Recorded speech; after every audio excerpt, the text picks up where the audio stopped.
Merhaba. Merhaba. Can merhaba. Demet merhaba. Hoş geldiniz. Çok teşekkür ediyorum. Biliyorum çok yoğun olduğunuzu. Dizi öyle bilindiği gibi değil yani. Gerçekten çok yoğun bir zamanda bize zaman ayırdınız. Klan Kosova ve bütün Arnavutların, Boşnakların, Balkanların adına teşekkür ediyorum. Teşekkür ederiz. Hoş geldiniz. Muhteşem bir ikili oldunuz bu diziden dolayı. İnanılmaz bir uyum içindesiniz. Can hakkında aslen Yugoslav olduğunu konuşuluyor. Bütün röportajlarında öyle geçiyor ama ben Arnavut kökenli olduğunu düşünüyorum. Teori mi bu? Araştırdınız mı? Hayır, Benim bilmediğim bir teori şey mi? değil. Hayır, bu bir gerçek diye düşünüyorum. Öyle değil midir? Ya baba tarafı benim Arnavut kökenli. Yani Yugoslav kökenli. Büyük babam Priştinalı büyük babam. Babaannem Üsküp. 1959 yılında biz buraya gelmişiz. Baba tarafım kendi arasında Arnavutça konuşuyor. Uzak akrabalarım yani. Benim çok hakim olmadığım akrabalarım var. Tanımadığım. Onlar hep işte babamın dayısı falan. Yani babaannemin kardeşleri, babası falan. Onlar kendi aralarında hep Arnavutça konuşuyor. Büyük babam da babaannem de Arnavutça biliyor. Kendi aralarında konuştukları oluyor ama bizim evde ben zaten annemle daha çok büyüdüm.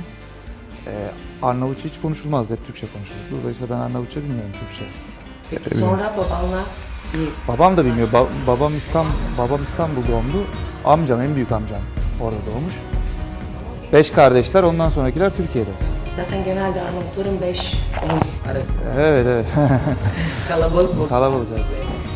Peki hiç Arnavutça konuşma Yok, İtalyanca biliyorum ama Arnavutluğa gittim ben. Arnavut bir arkadaşım vardı İtalyan lisesinde okuyan. Çok en yakın arkadaşım Getar. Tiran'a gitmiştik, orada kalmıştım ben bir ay kadar. Herkes İtalyanca biliyordu Arnavutluk'ta. Ya İtalyanca konuşuyordum Arnavutluğa gittiğimde, herkes biliyordu. O anlamda rahat geçirmiştim o Arnavutluk'taki ziyaretimi. O kadar Arnavutluk'la ilgili söyleyebileceğim şeyler. Bir röportajınızı okumuştum. Size sormuşlardı. İtalyan yemekleri mi, Arnavut yemekleri mi? Arnavut yemekleri demiştiniz. Ya şöyle, neyle büyüyorsanız o damak tadı daha hoşunuza gidiyor. Ben babaannemin yemeklerini her zaman tek geçerim yani. Öyle bir börek yapıyor ki 3 saat sürüyor zaten. Kendi açıyor, pırasa böreği yapıyor. Parmaklarınızı yersiniz yani. Paça yapıyor, inanılmaz o yoğurt, sarımsaklı sos falan, et, o parça etler falan. Müthiş bir lezzet. İlginç de bir lezzet, herkesin bildiği bir lezzet değildir yani. Ben her zaman daha çok sevmişimdir o yüzden yani. Tabii ki İtalyan yemeklerini de severim. Tüm dünya biliyor İtalyan yemekleri ama Arnavut yemeklerini de bir başka severim yani. Peki Arnavutluğa gittiniz, Tiran'a gitmişsiniz. Tesadüf de olsa arkadaşınız oradaymış. Hiç merak ettiniz mi kökleriniz? Hani böyle bir Kosova, Priştine'yi, babamın doğduğu, yani dedenizin doğduğu yeri. Yo, merak ettiğim bir şey olduğu zaman babaanneme soruyorum da. Onların da çünkü söyleyebileceği şeyler kısıtlı yani.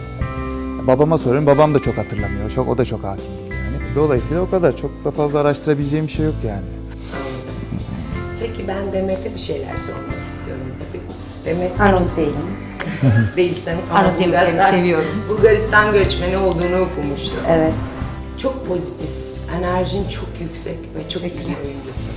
İnanılmaz çok seviyorsun. Yani enerjin hissediliyor yani etrafımda. Sadece dışarıdan izleyenler değil de. Ve çok küçük yaşta geliyorsun İstanbul'da. Önce dans, Evet. 2 tane filmde güzel rol alıyorsun ama ondan sonra bir anda bir oyunculuğun içinde patlıyorsun yani. Çünkü ikiniz de çok kısa bir sürede patladınız aslında yani önemli dizilerde rol aldınız. Seninki 6 yıllık bir geçmişin, Can'ın da 5 yıllık bir geçmişin ama her sene bir önce gelen projede de bir o kadar da başarılı oldunuz. Bununla ilgili genç kızlara, Balkanlarda yaşayan genç kızlara ne diyebilirsin? Önce dansçı olmaları gerekmiyor. Yani direkt oyunculuğa da geçiş yapabilirler ama tabii ki çok çabuk oyuncu olduk ve işlerimiz tuttu. Bunun bir perde arkası var aslında. Yani ben 2 yıl eğitim aldım. Tiyatro eğitimi aldım. Şahika Tekant'ta ve haftada 4-5 gün gidiyordum. Yani bir okul gibiydi. 2 yıl boyunca oraya kapandım diyebilirim. Ve başka iş de yapamadım. Çalışamadım doğru düzgün yani. Yani o esnada çok fazla iş teklifi geldi. Ama ya birazcık şans, bir de ben çok hayal kuruyorum. Belki onun da etkisi vardı. Balık burcu oldu. Evet. Olabilir mi? Yani bence, yani tabii ki hayal kursunlar ama sadece o yeterli değil. Kesinlikle eğitim almaları gerekiyor.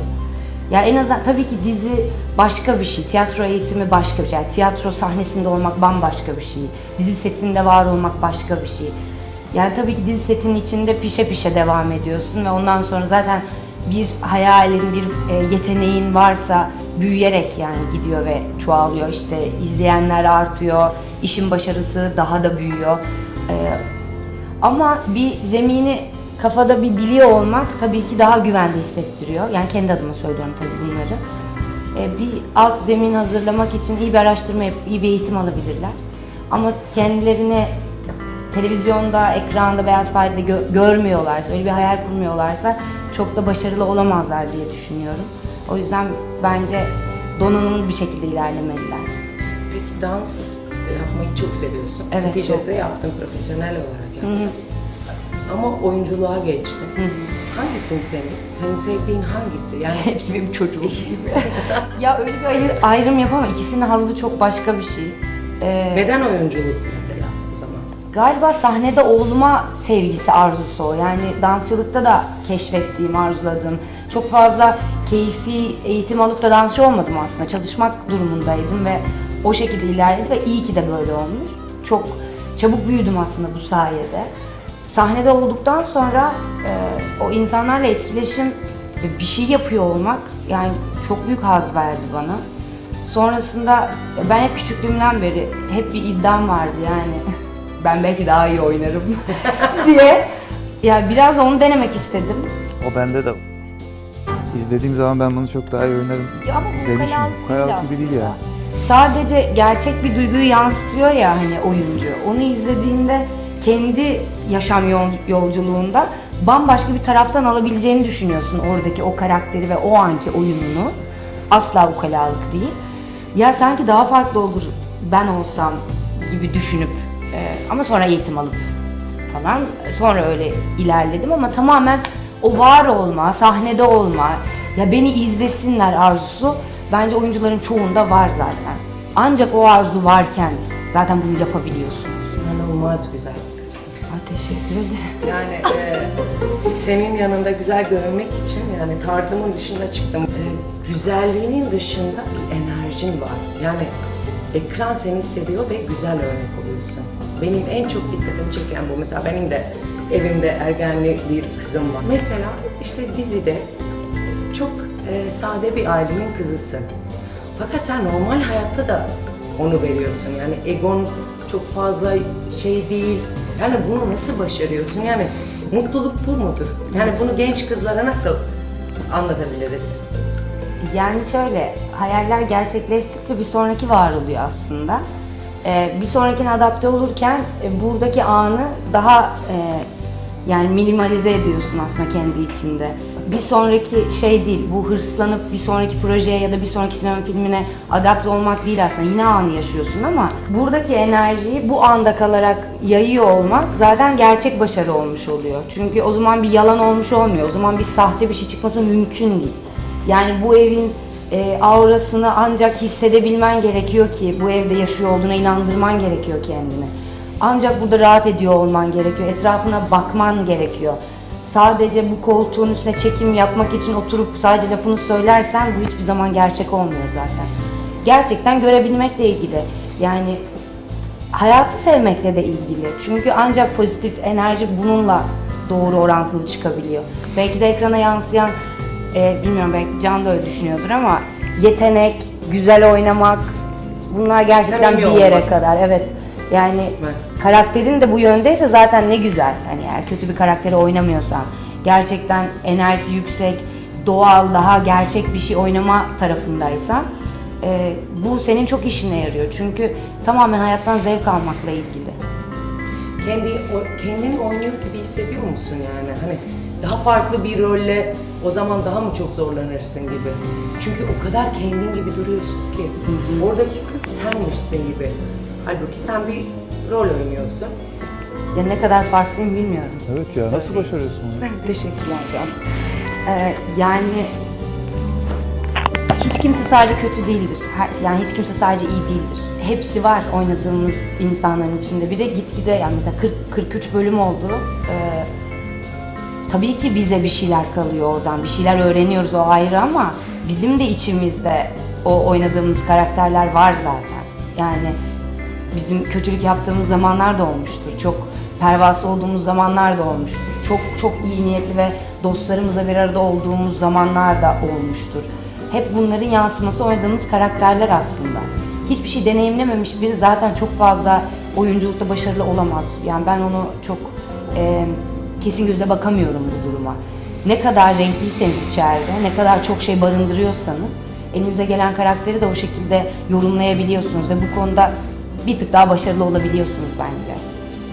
Ama kötüyü oynamak daha çok heyecan verir tabii. İçimdeki kötüyle yüzleşmiş olurum. Evet. Can, hukuk okudunuz. Evet. Ve bir anda kameraların karşısında çok 5 tane dizide rol aldınız ve hepsi de tuttu zaten. Ne diyorsunuz? Yani arasındaki hukuk yapamadığınızı biliyorum. Yani ikisi çok farklı değil mi ya? Demet Çok dedi ya, farklı değil mi? Demet dedi ya eğitim alması gerekir insanın diye. Kesinlikle bir insanın bir eğitim alması gerekir hayatta yani. Abi bu hukuk eğitimi olur, tıp eğitimi olur, mühendislik olur, mimarlık olur. İnsanın kendini eğitmesi lazım küçük yaştan beri. Sadece üniversitede değil, insan olarak. Biraz da ailevi şanslar, ailesinin tabii yaklaşımıyla bir çocuk yetişiyor. İşte sadece hukuk değil yani. Ben anne babam beni çok sevgiyle büyüttü, çok güzel büyüttü. Evet. Hep güzel üzerime titrediler, güzel okullarda okumamı sağladılar. Güzel arkadaşlıklarım oldu, güzel yerlerde büyüdüm. Tecrübeden bahsetti, birçok şeyi tecrübe etmemi sağladılar. İyi arkadaş ilişkilerim oldu. Amerika'ya gittim, İtalya'ya gittim genç yaşta. Birçok şeyi yaşamak, görmek. Kendini geliştirmekle ilgili bir konu yani. Hukuk okumak çok ayrıcalıklı bir şey bana göre. Babam lisede beni öyle ikna etmişti yani. Hukuk oku, avukat ol, sonra ne yapmak istersen yapabilirsin. Çok ayrıcalıklı bir meslek olduğunu her zaman bildiğimden dolayı avukat okumayı çok hevesliydim ve okudum. İyi de okudum. Avukat olmanın çok büyük faydalarını gördüm. Oyunculukta da gördüm yani. Ciddi bir hafıza yeteneğiniz oluyor. Sahne ezber iş yapıyoruz. Bütün gün belki de 20 sayfa sahne çekiyoruz ve hepsini anlık çekiyoruz ve Demet'le ben de bazen one shot'ta, bazen değil genellikle %90 bir sefer oynuyoruz ve akıcı bir şekilde oynuyoruz. Bu aslında bir hafıza meselesi. Hafızanız da güçlü olması lazım. Avukatlığın, hukuk okumunun buna çok faydası oldu kendi adıma. Analitik düşünce yeteneğiniz gelişiyor, farklı yorumlar getirmenizi sağlıyor. Hukuk eğitimin her zaman hayatınızda, başka bir meslek yapsanız da her zaman faydasını görebilirsiniz yani. Demet'te dansçı olmanın faydasını görüyordur yani. Fiziği o kadar esnek ki bazen bir müzikal gibi bir şey çekiyoruz. Demet harikalar yaratıyor. Sporcu olsanız, sonra oyuncu olsanız sporculuğunuzun getirdiği fiziksel üstünlükleri oyunculuğunuzda kullanabilirsiniz. Neyse meziyetleriniz, oyunculuğunuzda zaten bir hayatı, bir yaşantıyı, bir karakteri canlandırdığınız için o şeyleri çok yönlü bir şekilde yansıtmanızda olarak kullanıyorsunuz oyunculukta. Yani okuduğunuz, kendinizi geliştirdiğiniz noktalarda oyunculukta da bunları kullanabiliyorsunuz. Hukuk, benim ortaklarım var 2 tane, avukatlık ofisimiz var ama ben tabii haricen dışarıdan onlara katılabiliyorum, onlar devam ettiriyor. Olur mu öyle bir şey bilmiyorum ama yarın öbür gün hazırda bir hukuk büromuz var zaten. Ama çok uzak görünüyor oralar yani, oyunculukla devam ederim tabii ki ama bu söylediğim biraz belki olur da hani dönmek istersem dönebileceğim bir meslek, her zaman bir altın bilezik yani. İkisinin arasında çok büyük fark yok mudur? Vardı zaten, benzerlik aramanıza gerek yok. Kendinizi bu 2 tane farkın arasında bulmanız esas ilgi çekici değil mi? Yani biri oyunculuk, biri hukuk yani. İlgi çekici ya. Hollywood'da da örneği var. Gerard Butler mesela hukuk mezunuymuş.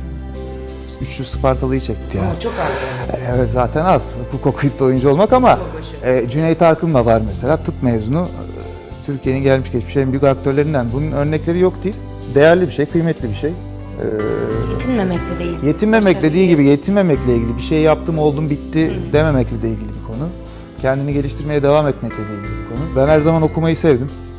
Yabancı dil öğrenmeyi sevdim. Kendimi geliştirmeyi sevdim. Ya, hukuk okuduktan sonra tıp da okuyabilirdim mesela yani. Kafayı bozup bir de bunu okuyacağım diyebilirdim. Bu ne kadar ileri gitmek istediğinizde, ne kadar bir şeyleri öğrenmek istediğinizde, hayatı ne kadar merak ettiğinizde, bilgi anlamında Tanrı'ya ne kadar yaklaşmak istediğinizle ilgili bir konu yani. Kendini geliştirmenin sonu yok. Oyunculuk kaderimmiş. Öyle gelişti yani. Dediğiniz gibi bir anda da olmadı yani, bir süreç. O öyle gelişti hayat. Ben çok oyuncu olacağım diye ısrar etmedim yani. Menajerlerimle tanıştım. Bir anda kendimi bu sürecin içerisinde buldum. Biraz da akışına bırakmanız gerekiyor. Kaderinizi kabullenmeniz gerekiyor. Çok da iyi oldu. Hayat her zaman sizin için sürprizler hazırlıyor. Şanslar da hazırlıyor ama siz bu şanslara hazırlıklı olmalısınız yani.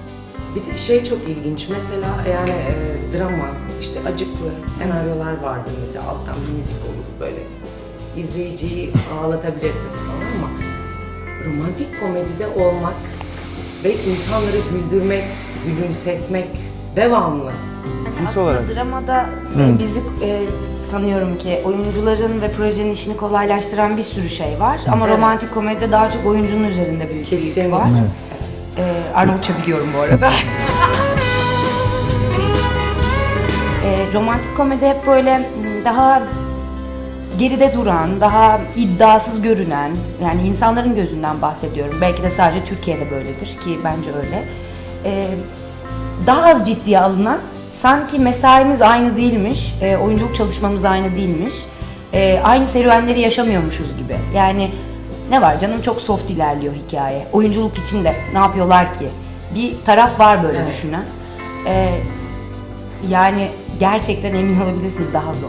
Bir insanı ağlatmak belki başkasının hayatının acısıyla bile daha kolay. Ondan bahsediyorum. Ama Alttan güldürmek- müzikle bir şeyle Ya da bunu çok gerçek bir yerden yapabilmek. Sadece güldürmek telaşında değil. Ama o insanın... Absürtlükten değil. Evet, yani o insanın ağlayabildiğine de gülebildiğine de inandırıyor olmak, aynı dizinin içinde ve aynı bölümün içinde bunu oynayabilmek de, bunu çekmek de, bu dünyayı yaratmak da gerçekten daha zor. Yani belki daha zor demem doğru değil ama Yo, daha zor. orada daha gizli bir enerji var. Yani Çok yüksek bir enerjinizin olması, çok fazla oyuncu performansına ve enerjisel doğaçlamaya yani mizansen doğaçlamasına bir şey katmaya, kendinizden bir şey katmaya çok ihtiyaç duyan bir tür romantik komedi. Dolayısıyla oyuncunun her zaman enerjisinin çok iyi olması, çok yüksek olması ve bütün gerekiyor. algılarını açık olması. Aynen. beklenen şeyler çok keyifli değil mi? Mesela ne zaman görüşecekler? Acaba evlenme teklifi ne zaman olacak? Ya romantik Nasıl bir düğün olacak? Ama diğeri ne zaman ölecek? Evet, Ne evet. zaman? Yani Kesin vurulur bu bölüm. bir de ailece çoluk çocuk izleyebileceğimiz yapımlar oluyor yani. Mesela benim de teenage bir kızım var. İşte oğlum var falan, hep birlikte böyle izleyebiliyoruz. Çilek kokusundan mesela. Ha, teşekkür. Hiç kaçırmadık. Dolunay da öyle. Yani ailece de oturup böyle izleyebilmek, bir şeyler alabilmek. Bana şey diyen insanlar var mesela. Aa, Demet bak 6 yıldır iş yapıyorsun. Artık ne zaman drama yapacaksın? Hani bu bir Sanki dram basamakmış gibi. terfiymiş gibi yani. Öyle Ya bir şey. öyle bir şey değil, bu bir tür. Yani tabii ki ömrümün sonuna kadar belki enerjim yeterse oynamak da isterim. O ayrı bir konu da. Yani drama okuduğum zaman, drama izlediğim zaman ben yerimde duramıyorum mesela. Çünkü enerjim çok yüksek ve bana yetmiyor yani o iş. Şu an o işi karşılayamam bu enerjiyle. Oynarım, oynayamam, takdir görür görmez hiç oralarda değilim. Tamamen kendi içsel enerjimden bahsediyorum. Ben kendimi şu anda yani bu işi kabul ettiğimden bu yana, hani iyi ki bu işi kabul etmişim çünkü tam da enerjime uygun bir iş. Çok da güzel bir şey çıktı ortaya. Hani iyi bir ikili çıktı, hiç oraları söylemiyorum. Tamamen içsel söylediğim şey. Bu bir basamak değil. Drama yapıyor olabilmek, ağlayabilmek, ağlatabilmek. Biz zaten bu işin içinde bunları yapıyoruz bile. Öyle bir durum Bir de var. hep bir koku var ya. Seninle ilgili yani yaptığın bütün her şeyde hep bir koku var yani. Sanki sana ait, Demet Özdemir'e ait bir özel bir koku çıkacak ve hepimiz o kokuya sahip olmak isteyecek. Yani bütün yapımı İyi kokunu çıkarıyorum. bence. Keşke teknoloji ilerlese de televizyondan kokuyu verebilse. Evet. Askere gidiyorsun. Evet. Yüzlerce insan DM'den yazmış, mesajlar olmuş falan. Bayağı böyle bir sosyal medyada bir çalkalanma var yani. Sakalını istiyorlar, saçını istiyorlar. Bağışlayacaksın kesin. Bir şey. Böyle bir şey olacak mı? Ne olacak? Yani böyle hayranlarına böyle bir şeyde bulunacak mısın yoksa? Ya arada kendi aramızda espri yapıyoruz, saçı kesip satalım, bağışlayalım falan diye de. Gerçek olur mu bilmiyorum yani. Ben de merak ediyorum nasıl olacak kestirince. Peki Demet, sen çok güzel bir kızsın ve çok güzel görünüyorsun. Ne yapıyorsun? Mesela kendine bakmak için özel bir yerlere gittiğini, koşturduğunu, özendiğini düşünmüyorum ama genel anlamda böyle kendini disipline etmek için, yani bu kadar hoş görünmek için özel bir tavsiyem var mı? Zaten Yaşı da çok var genç söylüyor. genç ve güzel, ekstra bir şey yapmasına gerek kalmıyor. Yani cildime falan tabii ki özen gösteriyorum. Çok makyaj altında olduğum için o da. Yani Tabii. ama ben rahat bırakıyorum. Her şey bence psikolojiyle ilgili. Ben eğer iyi bir gün geçiriyorsam daha iyi görünüyorum. O yüzden kendimi çok sıkıştırmıyorum. Demet her şeyin beyinsel olduğunu inanıyor. Burada mutluysanız birçok şeyin tedavi olabileceğine, düzelebileceğine, hastalıkları da beyinle iyileştirebileceğiniz daha beyinsel bir insan o anlamda yani. Mutluysanız güzel görünürsünüz falan gibi. Aslında haklı yani. Evet, çünkü ben aynı kıyafeti 3 gün üst üste giyiyorum mesela. Bazen çok çirkin göründüğümü hissediyorum. Bazen de yine her günden daha güzel olduğumu hissediyorum. Bunun başka türlü açıklaması yok. Evet. Hemen nasıl yemede, uyandığımı. içmede ve kendini özel bir şey Yok, hayır. ihtiyaç duymuyorsun. Hele ki bu çalışma şartlarında çok zor zaten dikkat ediyor ama çünkü Yani olduğun gibi iç mutluluğunu dışarıya aktırdığın evet, zaman zaten iddiasız bir şekilde evet. ben çok teşekkür ediyorum ikinize de. Biliyorum çok yoğun çalışıyorsunuz. Başarılar diliyorum. İkiniz de çok gençsiniz, çok güzel iki Teşekkür insansınız. ederiz. Bundan sonra her şey çok güzel olmasını diliyorum ki öyle olacağı zaten belli. İnşallah yine gelirsiniz. Plan Kosova kanalı adına ve programının adına çok teşekkür ediyorum. Ayaklarınıza sağlık. İyi geldiniz, hoş geldiniz. Teşekkür ederiz. Çok tatlı bir sohbetti. Sağ olun. Yine gelin.